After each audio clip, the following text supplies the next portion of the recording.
Hi, everyone. Sorry. Hopefully, we'll get this together. I was having issues. I can't do that like this. Okay, let's do it this way. Um, I might have to try something else, but we'll see. Okay.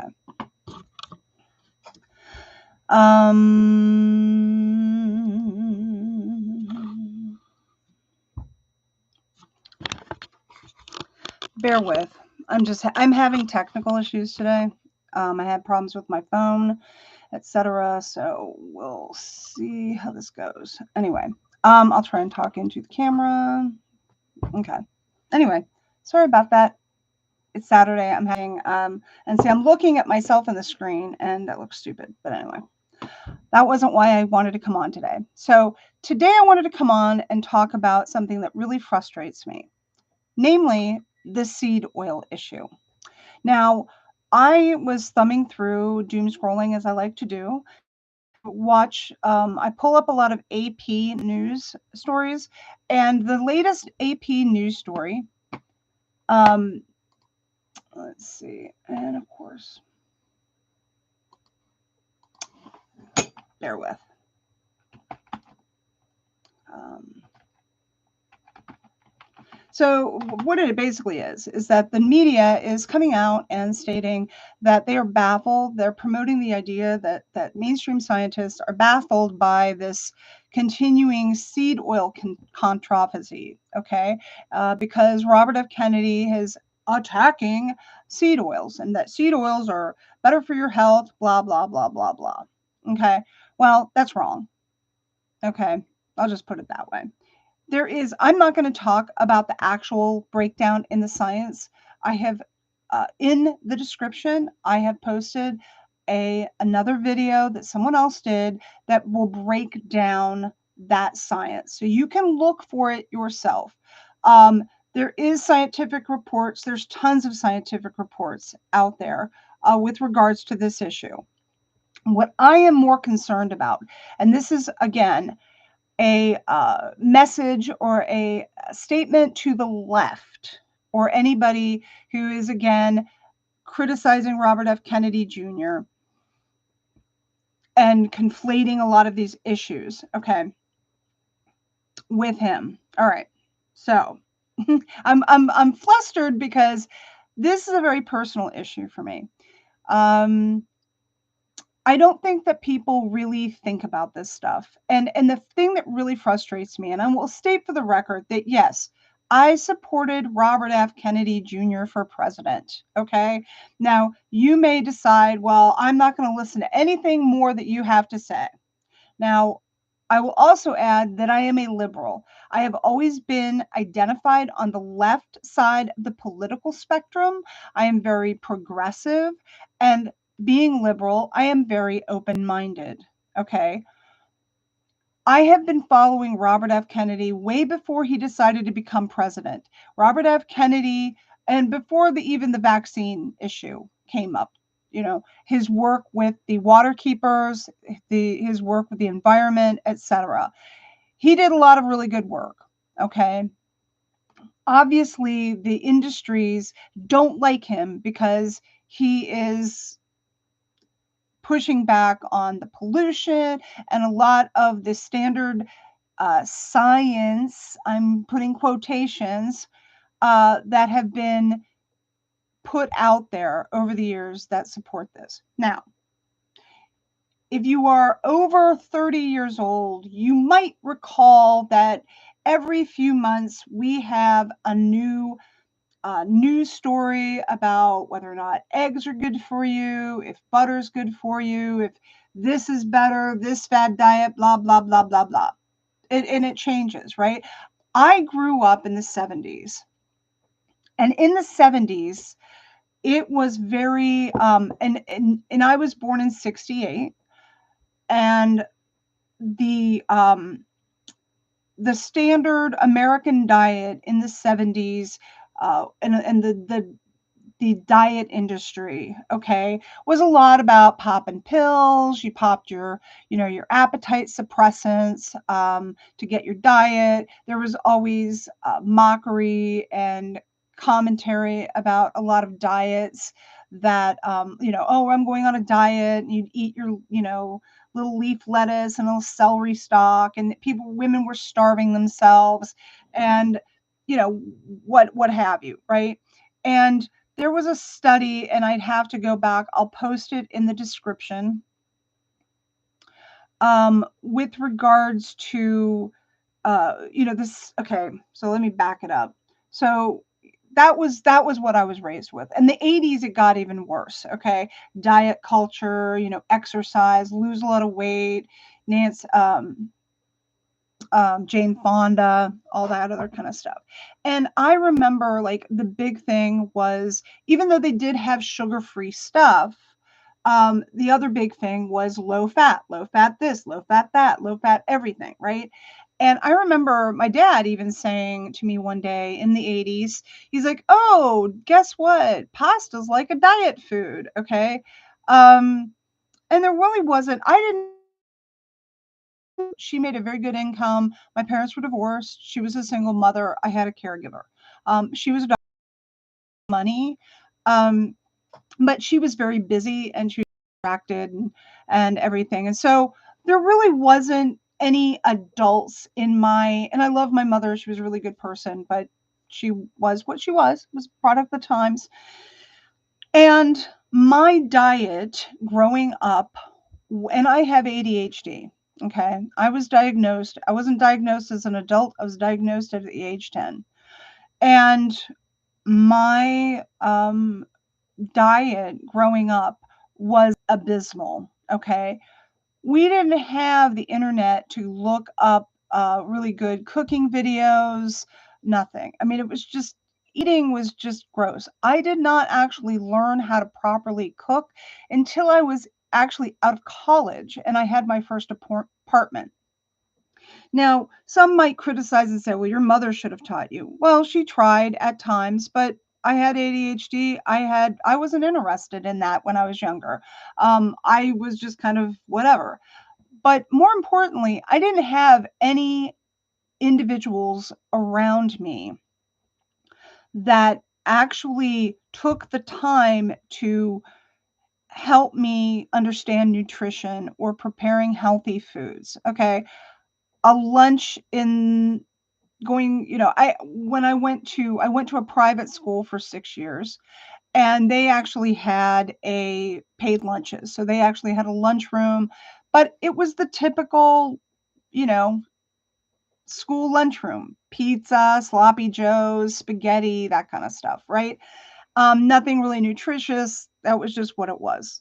Um, and salads were, you got salad, it would be iceberg lettuce, right? You have your iceberg lettuce. It wasn't like you had all these mixed green stuff. Like, you have so much more diversity of vegetables potentially in a grocery store now. And that is due to, ironically, the trade, right? Like, we just had that more. I grew up with a lot of canned vegetables. I didn't even like, understandably, I did not like asparagus because you didn't get fresh asparagus. You got asparagus from a can, okay? Which is nasty. That stuff is gross. Same goes for, like, sweet potatoes. You didn't go to the grocery store. I mean, this is my experience. You might be the same age as me and you grew up on a farm and you had all this really healthy, great food. Wonderful for you. That was not my experience. My experience was typically the standard American diet. Nobody really thought much about it. You had your diet culture, da da da da da, right? But it was gross. Like, I didn't really like vegetables. I didn't like asparagus. I didn't like, because they were all canned and mushy and gross, right? I grew up on margarine, which is a trans fat, okay? And it's horrible, but the only time we had actual butter, and this was just by preference. I didn't question it because I wasn't really thinking about it. I wasn't really thinking about that kind of stuff. A lot of it was convenience foods. Convenience foods were like a big rage in the 70s and the 80s, right? Like, I grew up with squeezy butter. You had it was an actual bottle and you would squeeze your margarine. It wasn't butter, I should say. It was margarine, right? And it was a squeeze bottle, so it was already melted. You put it on stuff. It was nasty. I think about that, and it's like gross as anything. And the only time we actually had real butter was during the holidays. We would buy butter because, whatever. But the rest of the time it was margarine. I can't believe it's not butter. I can't, margarine was the thing. And I look back on that and it's just like, it actually makes me want to gag. Okay. Cause it's disgusting. And they're trans fat and they're not healthy for you. And the science is actually out there that shows that that kind of fat is not good. Do not use margarine. I know that people who can't afford butter or whatever, but butter prices aren't that expensive. But it's just, anyway. So I grew up with squeezy butter, squeezy cheese. You have the little squeezy cheese. That was a big rage. Put that on your crackers. Margarine. I drank a ton of Mountain Dew. Okay. My breakfast cereal was Super Sugar Crisp cereal. I would have toast, white bread, butternut white bread, toast, margarine, and jam on it every morning. That was my breakfast. And Mountain Dew for breakfast. I would have that, right? Needless to say, I had a lot of hyperactivity issues. I had a lot of my blood crashes were really bad, especially in high school. I mean, I would go out and I wasn't getting a proper diet. I wasn't getting any nutrition that was keeping me fueled. Okay. And I know that people go, well, eat carbs. And it's like, no, you actually want to eat fat. Okay. And you want to have really good, healthy fats, obviously, but butter, grass-fed butter is part of a good healthy fat. I'm sorry if you disagree with me, but um so anyway, that was my diet throughout my life. And I didn't thrive. I did not thrive. While I didn't have any weight problems until later on as I got older, I wasn't thriving. I ate a lot of sugar in my diet. I ate a lot of junk food. I would come home and have Doritos and cans of chocolate icing. And there were no adults in the room to actually sit down and say, no, I'm going to make sure that you're eating a healthy diet. Okay. So that was my diet. Fast forward to I hit my 40s, and well, actually it started in my 30s. I started having massive chronic fatigue problems. And it got so bad I would be falling asleep at work. I couldn't, and the inflammation in my joints was just horrible, right? And love bread, love pasta, love rice, love all that stuff. And uh, while I had vegetables and I liked vegetables, I wasn't eating. I was relying a lot on, beans and rice or whatever. And whatever I was eating at the time really wasn't doing me any good. I was not eating healthy and I was struggling. I had massive brain fog. I had major inflammation. I couldn't even walk up the steps. And I've talked about this before. And long story short, I had gone to my doctor. She basically blew off my concerns, didn't actually help me figure out why I had chronic fatigue. I had to cajole her into actually giving me some blood tests to see, and I found out that I had a D3 deficiency as well as some my B vitamins were deficient as well. And once I started correcting that, because I have an intrinsic factor, I don't have intrinsic factor in my gut, so I don't metabolize B vitamins like I should. And I also have a genetic disposition to where I don't metabolize B6 folate. And because of my lifestyle or whatever, I was also seriously deficient in D3. Since I've corrected that, I feel a lot better. But in addition to that, I changed my diet. I had a friend, she said, hey, I'm trying this keto diet. You should try it. And I'm like, okay, because I wanted to lose some weight. I was heavier, wanted to lose some weight. So I investigated it. I removed all of my junk food, which I wasn't really a heavy junk food eater, but I removed and invested in coconut oil, avocado oil, um, uh, grass-fed butter. I was able to afford Kerrygold at that time. I removed. We didn't have margarine because that will not have margarine in the house. It's no. And I removed all the sugar. I removed all the things that I would normally just grab, right? And I invested in things that would be healthy, things that I could eat. I ate a lot of celery. You know, would eat cream cheese. I had what are called fat bombs, which were coconut oil and coconut butter that I would make into little fat bombs, and I mix them together. And whenever I would feel like low energy or I felt hungry, I would eat one of these. And yes, I was doing a more keto diet, so I was uh, lowering my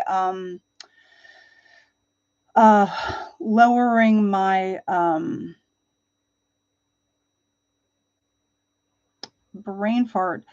So anyway, but yeah, so I was eating that, and I within probably a month or two, I had gone into ketosis, which is not ketoacidosis, but I was actually starting to burn the fat in my body because I wasn't introducing uh, cheap carbs. I was keeping my carb levels under 30 grams of carbs a day. I will tell you flat out, I felt fantastic. Felt fantastic. I was able to go into and I was starting to lose weight. My brain fog was removed. All my inflammation from my body was gone. I was able to actually walk, hike, walk up steps. I had energy. My mood improved. My mood became fantastic. And yes, it was in correlation with taking, adjusting my vitamins. But my point is, I mean, I really felt fantastic. Okay. I felt absolutely fantastic.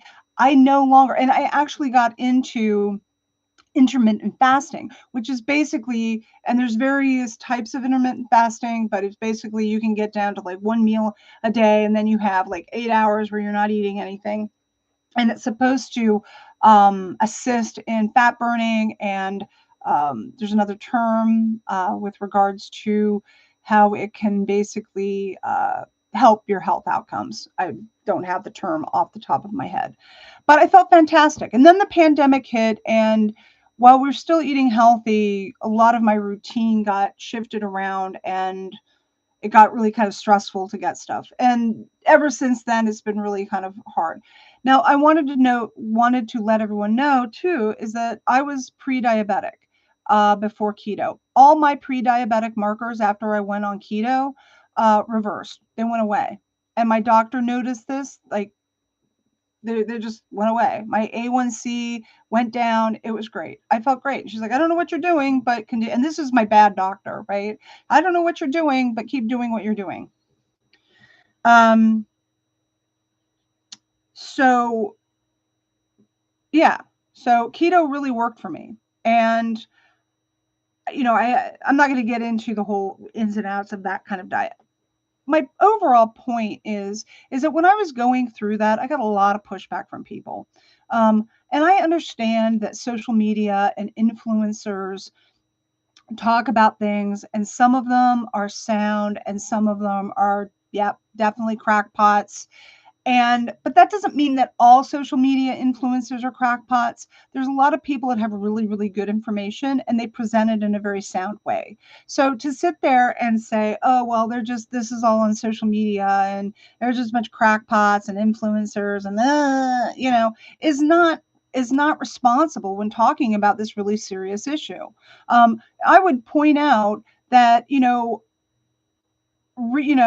to have everyone remind themselves as to how bad the United States health is as a whole. Okay. We have some of the worst health outcomes of any developed nation. Okay. Our diet is shit.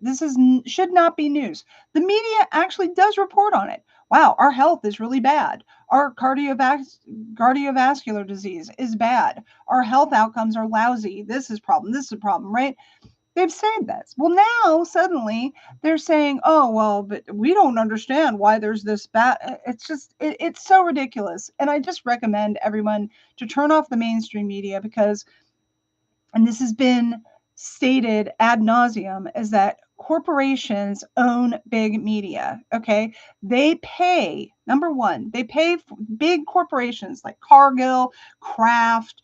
all the Monsanto, all of these big companies, okay, pay for studies that benefit their outcomes to sell whatever products they want. They want to shape this. And that is, really important to remember, okay? And this indeed is why we had the food pyramid, okay? If you do your research, you will find out that so how we ended up getting to the food pyramid, which is like at the bottom, you had all the grains and rice and all the starchy stuff that you're supposed to like being on your foundation. They changed that, right? But for years, I grew up with the food pyramid, right? And it was wrong. It was wrong because the science that they had that they were promoting and that they were basing that on was wrong science. There are studies out there, folks, that show the studies about cholesterol and the studies about, I remember like growing up, sorry, let me backtrack, but the studies are out there, okay? They may be hidden, but they're out there supporting the idea that, the seed oils are bad, that are showing trans fats and these the whole issue about cholesterol is really, really twisted. It's not, but certain people manage to promote these studies over these studies, and the science got really messed up. Okay. And the science, and I'm posting a link in my description that that to remind everyone that science is not a monolith. Okay. Science is continually adapting, is continually changing. It can be seriously biased. It can be influenced by what you want to present. You can have a study and you don't like the outcomes, so you misrepresent those outcomes. And this happens all the time. And we should know this, okay? That it's not settled science that, oh, seed oils are actually always good for you and they're healthy. No, they're not. And the newer science is showing this, and we're trying to move it forward because obviously there's something wrong with the healthcare in the United States. Why people are defending things that should be obvious. Like people go, well, no, duh, eating a bag of Doritos every day isn't health, but that's what people do, don't they? We're inundated with these food product messages that they have, eat this, eat this, eat this. We were always trained, we're saying, well, look at your food ingredients. Why do we have all these ingredients in our food that are contributing to inflammation, are contributing? But we're not supposed to look at that because, oh, well, those are science. Oh, da da da da da. And people are not looking at the science and, why. And like, we should be looking at the labels of our food. Why do we have 50 ingredients when over in Europe they've got 5 in our food? I mean, this is nothing new. So I'm really disappointed that on social media feeds such as Blue Sky, they're mocking and ridiculing this. And there was an actual meme that someone put out there of a bottle of motor oil, and they're saying, "Oh, Robert F. Kennedy Jr. is going to be like telling everybody that they should drink this." It's that kind of bad faith arguments, this mockery, this ridicule that does us no favors in the United States. When you sit there and you ridicule something as serious as people's health and their diet, you're doing us no favors. We need to move this forward and don't trust, you can have one study that supports this and another study that doesn't support an outcome, right? So which one do you choose, right? Most people, including myself, are not scientists. We don't, it's very complicated to understand some of these really complex, detailed scientific studies. There's ways that you can get summaries, there's ways to understand it. But, honestly, I've given up on relying on trusting someone saying, I'm a scientist or I'm a doctor. Believe me, because I have a PhD behind my name or an MD behind my name. I've gone to school for this. Well, as we should also be aware, there's many doctors that are saying, I went to medical school and I only got 1 hour of nutritional education. So, you know, to have people say, trust the doctor, why? And maybe you've got a fantastic doctor, but we shouldn't just be trusting the science. We should be trusting the scientific method. If there's a research study that says this, we should be questioning. We should be looking at it and going, is this right? Because we're seeing these outcomes and they don't match up to what the study is saying, right? And why are they doing it differently over there and they've got higher mortality rate or they've got lower mortality rates, right? Why do we have this? I mean, it's not it really isn't rocket science, folks, but you're being manipulated because you are so knee-jerk about Robert F. Kennedy Jr. and what the media has relentlessly, who is owned by these industries, they've told you he's a crackpot, he's whatever, right? Because it affects their bottom line. I mean, this is not anything that is new. So I don't know why people are falling into this. You know, I would watch on my of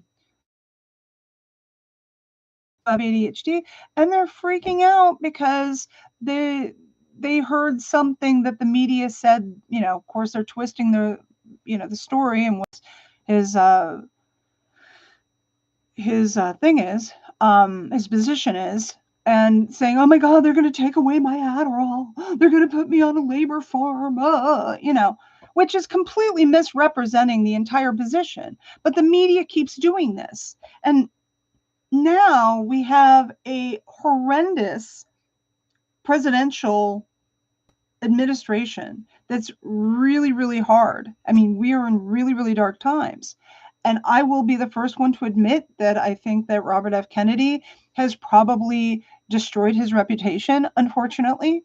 But I still listen to what he is trying to do and what he is trying to say and cut through the media propaganda and manipulation of what he is actually saying and doing and going, we should want to have healthy water. Why do we have fluoride in our water? Why do we have that? Is it true? Do we need, what's the most recent research? I mean, the whole fluoride issue, people get all freaked out. Oh no, our teeth are going to all rot out. No, they're not. I mean, there's actually a really, really cool product out in the store. It's called toothpaste. And if you actually look on it, it's got something called fluoride in it, right? And they've got stacks of this stuff. And you can actually brush your teeth with them. And it's got fluoride and it'll put the fluoride on your teeth to help prevent cavities. It's really a great invention, actually. And yes, that was sarcasm. Um, Putting water fluoridation in the water was done before the first toothpaste that was put out by Crest that had fluoride in it, right? Crest was the first fluoride toothpaste. And they had started water fluoridation because at the time they said, oh, fluoride can help with tooth decay. Okay, that is, true. Okay, look at the science on that. But the problem is that we were never meant to ingest it. And I know that they'll say, oh, don't worry your pretty little heads about it. Um, the amounts of fluoride in your water system aren't enough to cause any problems. But they admit that there are problems, right? They admit that you can get fluoridacidosis on your teeth, okay? They'd notice this in children, okay? And dentists actually recommend that you limit the amount of fluoride that you are giving children because it can stain their teeth. So, they want to bury all this stuff, right? And there's just no reason why we should have fluoride ingested, as it's not a nutritional supplement. It should be a topical treatment, and there's plenty of mouth rinses and toothpaste that have fluoride in them. Okay, so we don't really need to have them in our water systems. And I know you're like, oh, but people like, really, if a parent isn't, so if a few parents aren't deciding to give their children toothpaste with fluoride in them, we should just basically throw water. And bear in mind, this isn't just merely one municipal water system. It is, your coffee, your pops, all that kind of stuff. All that stuff adds up. And if you think about how many drinks and sugary drinks and all this other kind of stuff that goes on. I mean, it's complicated. But anyway, I don't know. I know people are just going to be like, you're a crackpot. But anyway, it just frustrates me because I'm so frustrated with the left right now because I've been trying to argue this for a really long time. And I don't like being ridiculed when it's about my health. And that has been my experience. And I am noticing this again in the media. I encourage folks to actually do your homework about seed oils, do experimentation on yourself, change your diet, see if you feel better.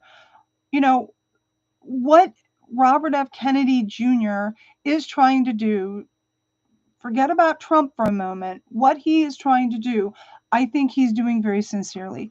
I understand that he is a flawed figure at this point, but if you hear something that sounds good, don't just automatically reject it because it came from Robert F. Kennedy.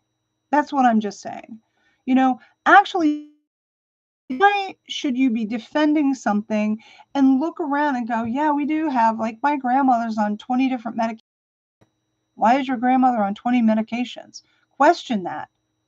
That isn't normal. We should be looking at this. We should be looking at the FDA and the revolving door of industry insiders that are in the FDA, are in the CDC, are in these governmental organizations that are influencing governmental policy that affect your and I's health. And I don't understand why people are somehow just blowing that off. I mean, it's really serious. I mean, I don't want someone in Monsanto controlling, the FDA, or, these industry insiders controlling policy and everything about what I'm eating. When I obviously look around and go, none of this is working.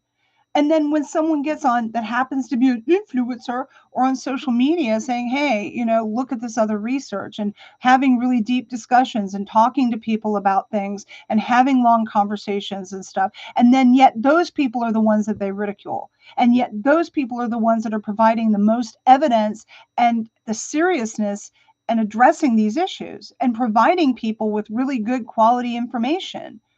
And yet those people are ridiculed for being influencers and social media people.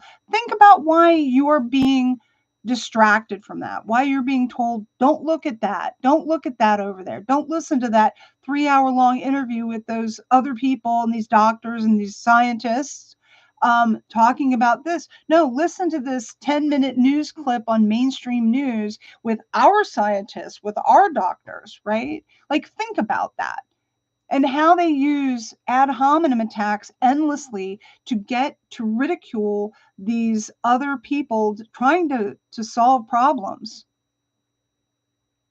It frustrates me. Anyway, I'm at 30 minutes. So anyway, sorry, I had to get out and rant today. Hope everyone's having a good weekend.